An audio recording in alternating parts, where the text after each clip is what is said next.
Kembali di Sapa Indonesia Malam bersama saya Friska Clarissa. Usai lawatan ke Tiongkok pekan lalu, Presiden Amerika Serikat Donald Trump mengeklaim Presiden Xi Jinping berjanji tidak akan mengirim senjata ke Iran. Di hadapan wartawan Senin lalu, Trump mengaku percaya dan menghargai janji Presiden Xi yang tak akan mengirim senjata ke Iran. Trump juga mengeklaim Presiden Xi sepakat dengannya soal Selat Hormuz, bahwa itu adalah perairan internasional dan bukan milik Iran.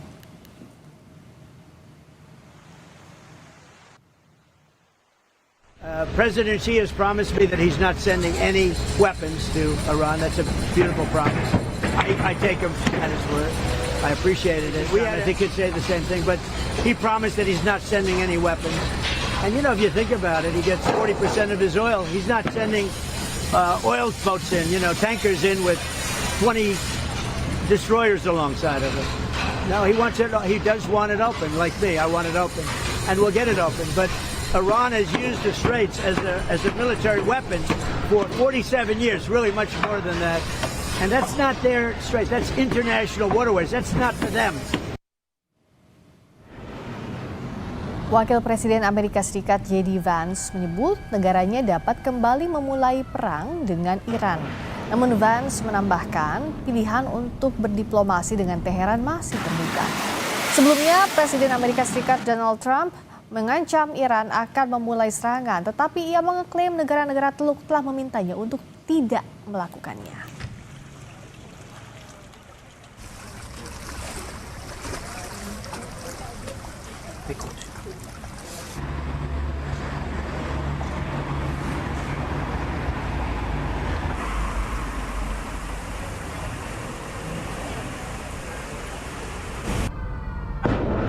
Fundamentally, the president's been quite clear.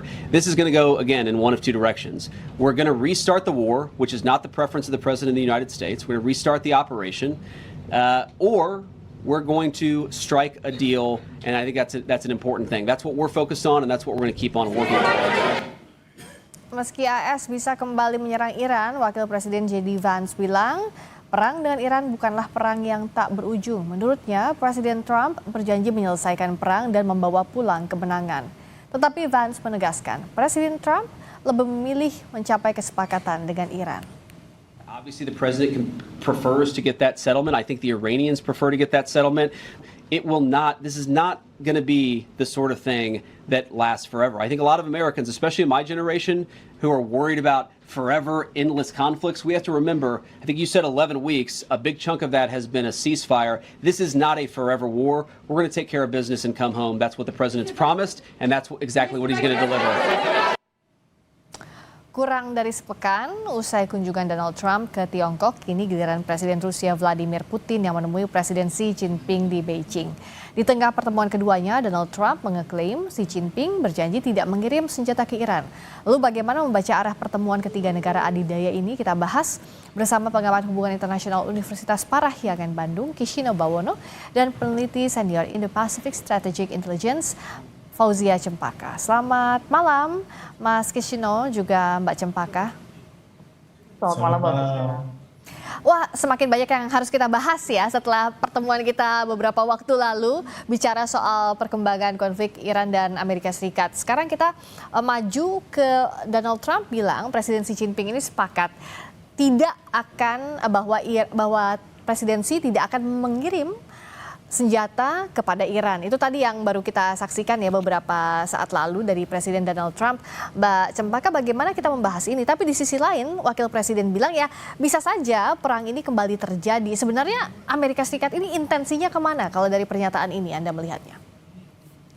Saya melihat memang sampai saat ini Amerika Serikat masih membutuhkan yang disebut dengan jalan keluar untuk saving face strategi atau strategi penyelamatan muka, Mbak Friska. Dan dalam konteks ini tentu saja penyelamatan muka ini kita harus lihat sequence yang terjadi begitu ya, atau pola yang terjadi. Ini pertama tanggal 12 Mei ini Iran sudah mengunjungi ke Beijing terlebih dahulu. Nah, ini tentu juga menjadi pola terlebih dahulu, strategi terlebih dahulu, taktik yang dimiliki oleh Iran untuk memiliki legitimasi secara diplomatik dengan hubungannya dengan Tiongkok. Nah, ini juga melihat bagaimana saat ini kedua belah pihak ini masih siap dalam konteks ini Iran dan juga Amerika Serikat ini masih siap dengan opsi dua-duanya, yaitu Amerika Serikat bahkan siap untuk memperbarui dengan operasi Sledgehammer, karena kita tahu bahwa Operation Epic Fury sudah tidak mungkin direaktivasi lagi. Terlebih hari ini sudah ada statement yang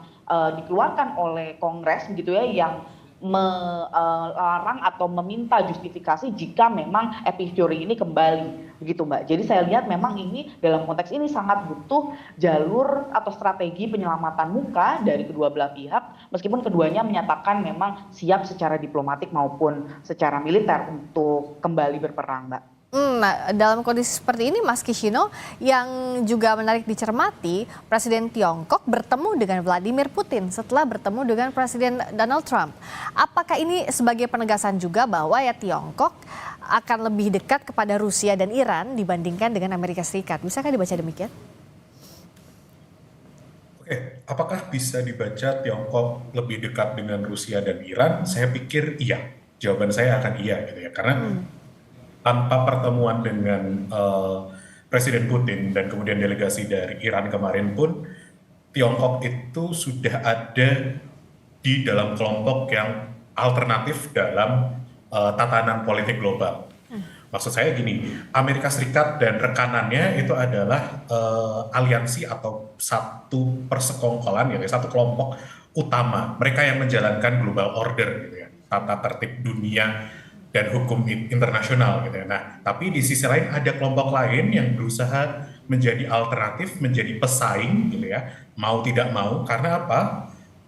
Mereka yang posisinya kemudian sebagai kompetitor Amerika Serikat. Dan di sini posisinya kemudian siapa yang mengisi sebagai kompetitor ya adalah negara-negara seperti Tiongkok. Kemudian dia tidak bisa sendirian, maka kemudian dia juga harus menarik rekanan-rekanan bagi dia. Siapa mereka menemukannya, yaitu di Rusia, di Iran, kemudian ketambahan dengan misal kalau mau kita tambahkan Korea Utara, Kuba, dan Venezuela, serta beberapa negara yang tidak sepenuhnya satu kelompok dengan Amerika Serikat. Jadi jawaban saya iya, mereka menunjukkan posisi yang lebih dekat atau lebih favoring kepada Rusia dan Iran. Dengan posisi ini, dengan Trump yang mencoba mengambil sisi presidensi Jinping, apakah ini memang upaya Trump untuk dalam kata lain cywar kepada Iran bahwa saya sudah mendekati loh ally terdekatmu begitu, yaitu Tiongkok? Apakah Anda juga membaca demikian? Tapi kan posisi saat ini Tiongkok tidak mungkin tanda kutip didikte oleh Amerika Serikat, Mas Kishino. Oke.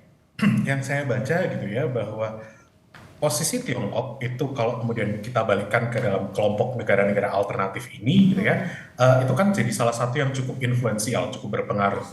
Nah, Iran kemudian posisinya ada di mana? Saya tempatkan dia ada di bawah daripada Tiongkok dan kemudian Rusia. Asumsinya gitu ya, saya menangkapnya, ketika Trump kemudian mendekati Tiongkok, harapannya Tiongkok kemudian bisa menjadi jembatan, bisa menjadi penghubung antara kebutuhan dari Amerika Serikat dan kebutuhan dari Iran. Jadi kalau kemudian misal sebelumnya melalui Pakistan kurang punya leverage sebagai atau kurang daya tawarnya untuk menjadi penengah antara Amerika Serikat dan Iran.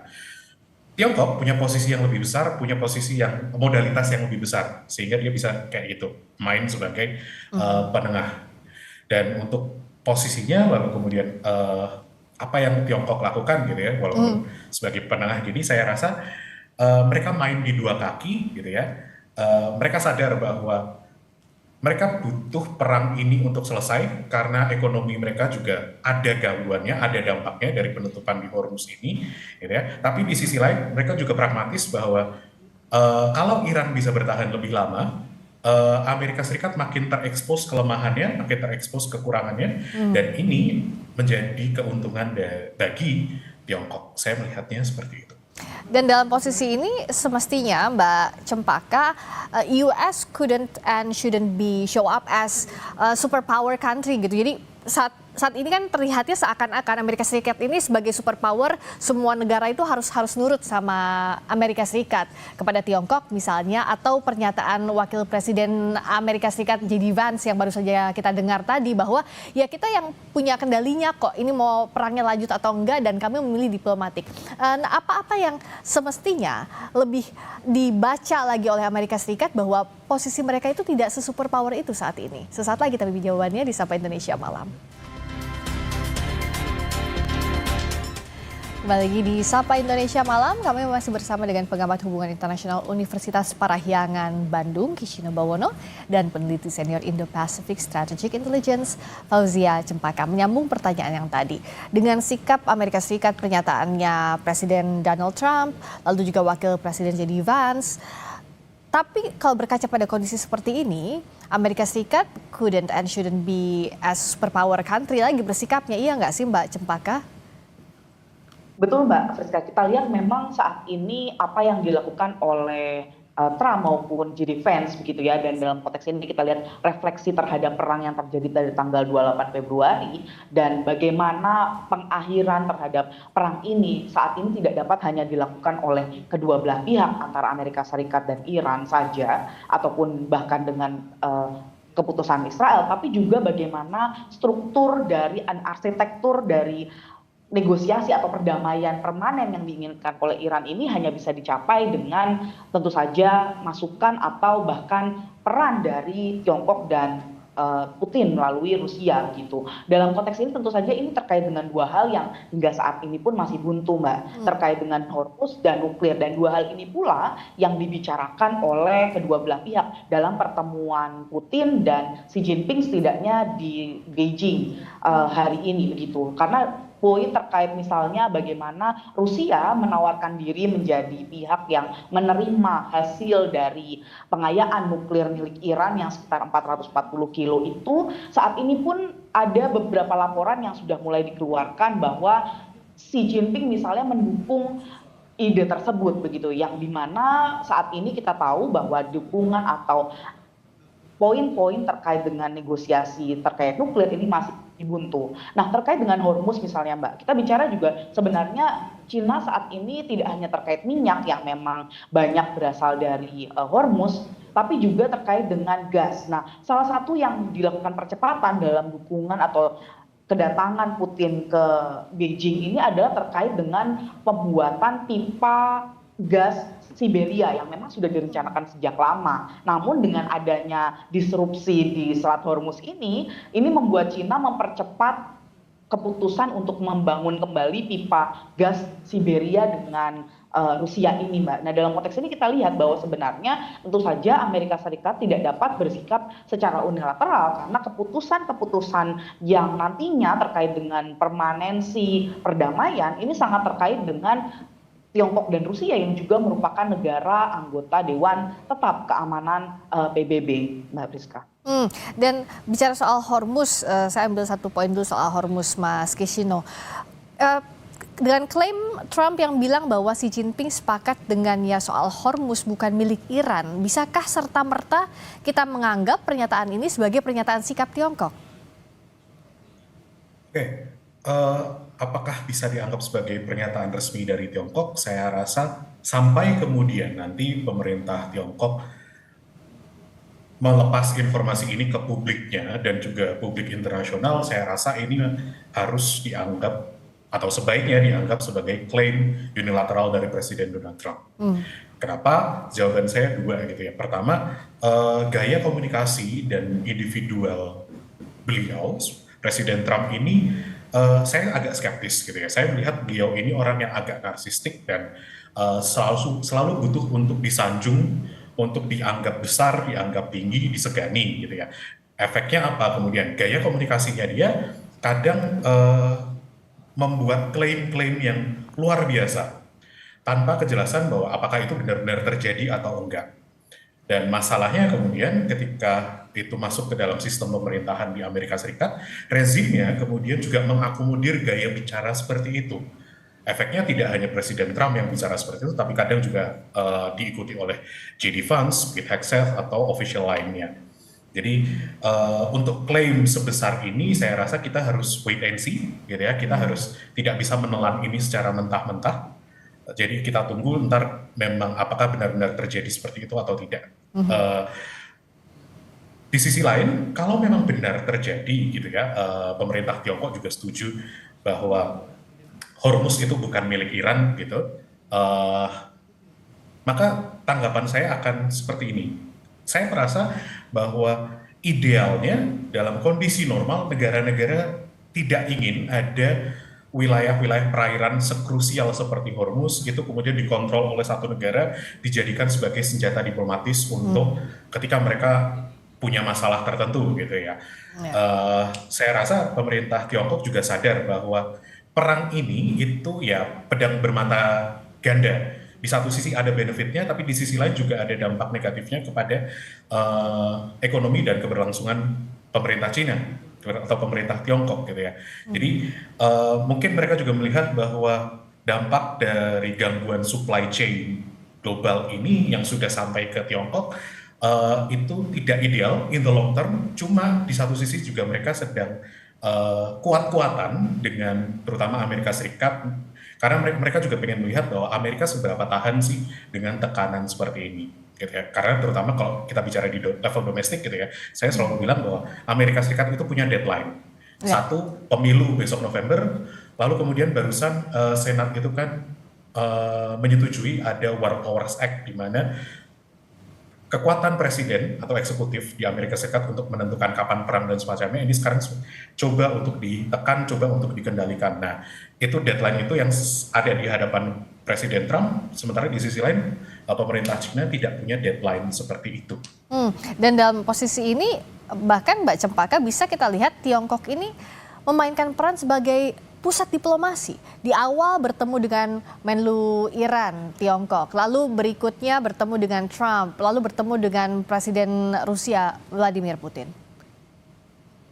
Betul Mbak, memang kita tahu bahwa saat ini Pakistan sebagai interlokutor atau mediator tidak dapat menjadi satu-satunya aktor begitu ya yang dalam hal ini menjadi jembatan antara Iran dan Amerika Serikat sendiri. Namun kalau dalam konteks lain kita melihat banyak sekali statement yang dikeluarkan oleh Gedung Putih maupun Trump pasca bertemu dengan Xi Jinping begitu. Meskipun dalam statement final yang disampaikan oleh Xi Jinping sendiri tidak ada partikular atau bagian khusus yang membahas tentang Iran. Nah ini yang kita harus cermati juga begitu bahwa statement-statement tersebut ini sifatnya mungkin back channel begitu ya.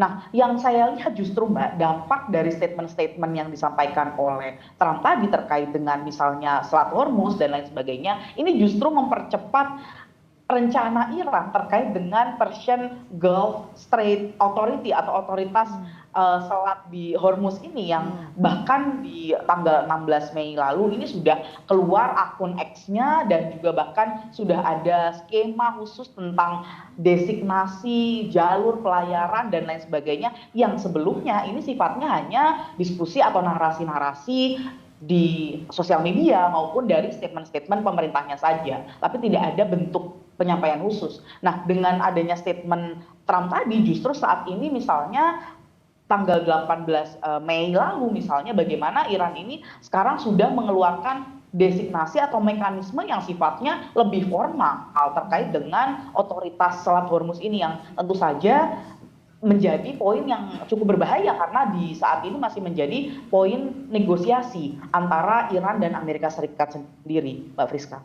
Dan arah negosiasinya kalau Mas Kishino melihat progres sampai sekarang, apakah masih stuck atau ada angin segar dengan Tiongkok yang memainkan peran sebagai pusat ini? Oke, terkait progres dari proses negosiasi gitu ya. Saya rasa untuk dua garis merah dari baik Amerika Serikat maupun Iran untuk masalah nuklir dan untuk masalah Hormuz, nampaknya ini akan lebih susah, terutama untuk Hormuz. Jadi ibaratnya kayak kalau sebelumnya Iran itu belum punya mekanisme detail bagaimana running, bagaimana akan mengoperasionalkan, mengendalikan Hormuz, Iran sekarang sudah punya gitu ya. Ibaratnya kayak mereka bisa menunjukkan bahwa kita udah lebih siap loh untuk mengontrol Jadi akan lebih susah untuk kemudian menarik posisi Iran kembali dari tadi, gitu ya, dari rencana yang sudah detail ini. Kalaupun ada angin segar, laporan dari Al Jazeera beberapa jam yang lalu, saya baca wartawan dari Al Jazeera mengklaim bahwa angin segar terjadi di masalah ganti rugi perang dan pembekuan aset. Gitu ya. Iran itu kan menuntut bahwa dalam proses negosiasi ini akan ada ganti rugi perang dan akan ada aset-aset dari Iran yang dibekukan karena sanksi kemudian dicairkan kembali. Nah, menurut dari Al Jazeera ini diklaim bahwa 20% dari aset Iran yang dibekukan itu akan dicairkan. Nah, cuma ya again itu masih klaim dari Al Jazeera, saya belum mendapatkan apakah dari pemerintah AS-nya akan gimana dan semacamnya. Tapi nampaknya itu sudah ada progres karena sebelumnya pemerintah AS kayak posisinya adalah tidak ada ganti rugi perang, tidak ada pencairan aset. Ya, kita harapkan tensinya segera turun, walaupun juga progresnya sedikit sekali dari waktu ke waktu, tapi upaya diplomasi lah yang kita sama-sama harapkan dibandingkan perang lebih menimbulkan kerusakan lebih banyak lagi dan juga menimbulkan efek domino yang lebih luas lagi untuk ekonomi global. Terima kasih Mas Kishino Bawono, pengamat hubungan internasional Universitas Parahyangan Bandung, juga Mbak Cempaka, Fauzia Cempaka, peneliti senior Indo-Pacific Strategic Intelligence. Selamat malam Mbak Cempaka, juga Mas Kishino. Terima kasih, Mbak. Terima kasih.